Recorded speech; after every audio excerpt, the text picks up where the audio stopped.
Баршаңызға Алланың сәлемі, бейбітшілігі мен берекесі болсын. Алла тағалаға сансыз мақтаулар, сүйікті пайғамбарымызға сәлем мен салауаттар жолдаймыз. Алла тағала оразаны үлкен мақсат үшін парыз етті. Ораза тақуалық, жанды тазарту және бойдағы мінездің мінін түзейтін құлшылық. Ауыз бекіту пенделерді аштық және шөлмен қинау емес.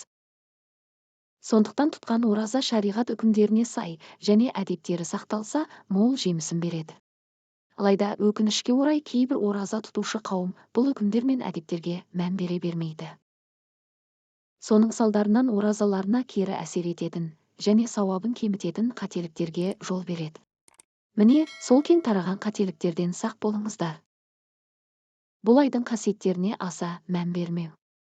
Былайша айтқанда, 12 айдың сұлтанын басқа айлар сияқты еш өзгеріссіз қарсы алу. Ораза келе жатыр деп тақуалық пен құлшылықты күшейтіп, кедей мұқтаждарға көмек беріп, дайындық жасаудың орнына тек азық-түлікпен қамданып қарсы алу. Екінші қателік, Рамазан айы келгенін жақтырмау. Ораза айының тез өтуін іштей қалау.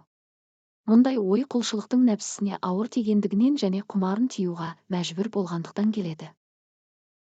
Ол адам құлшылықтың рақаты мен ләззатын сезінбейді.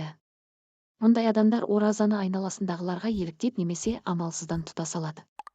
Осының салдарынан оразаның несібесінен мақұрым болады.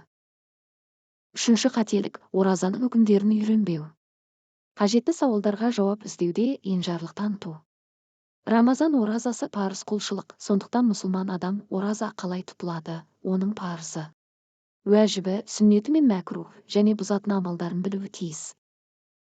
Төртінші қателік, ораза кезінде күнәлардан алшақ жүрмеу. Көп жағдайда ораза тұтушы өзін ас судан және құмарлықтан тыйғанымен, ғайбат айтумен өсек аяң, балағат сөздерден және көзін тие алмай жатады. Ал хадисте, кімде-кім жаман сөзден және әрекеттен тыйылмаса, оның тағамы мен сусыннан тыйылғаны Алла тағалаға қажет емес деп айтылған.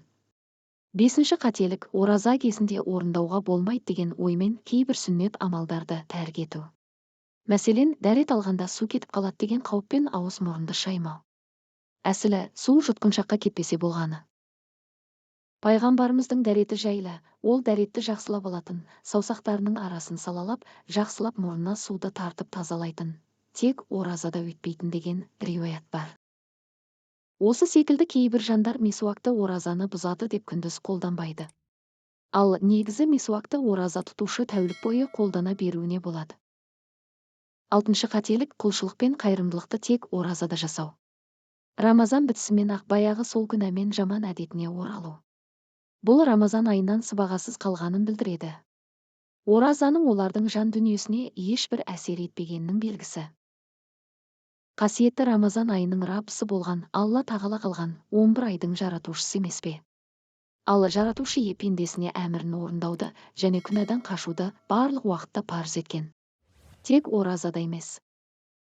Жетінші қателік, бұл айда оразаны сылтауратып күнді ұйқы және жалқаулықпен өткізу. Бұл өз кезегінде 5 уақыт намазды дұрыс оқуға кедергісін тигізеді. Ал түнде жағымсыз, құп саналмайтын әрекеттермен уақытты өлтіру. Осылайша адам қасиетті күндерді түк пайдасы жоқ іспен өткізеді. Сегізінші қателік, күндіз аш және шөлдеп жүргендіктен мінез жаман болып, ашушаңдық пайда болуы. Хадисте, ораза қалқан. Сендер ораза тұтсаңдар, жаман іс жасама, жаман сөз сөйлеме. Егер біреу ұрысса немесе тіл тигізсе, мен оразамын деп айтсын деген.